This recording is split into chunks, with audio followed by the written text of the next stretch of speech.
सासूचा अपमान कुंकूवाले गेले आणि टिकलीवाले आले. हा फॅशन आले हो फॅशन.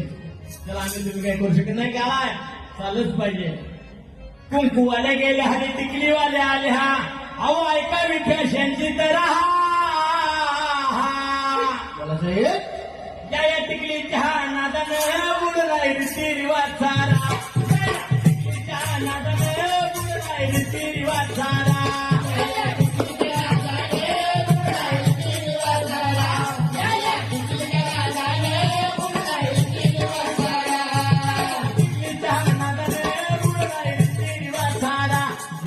टिकलीच्या नादानं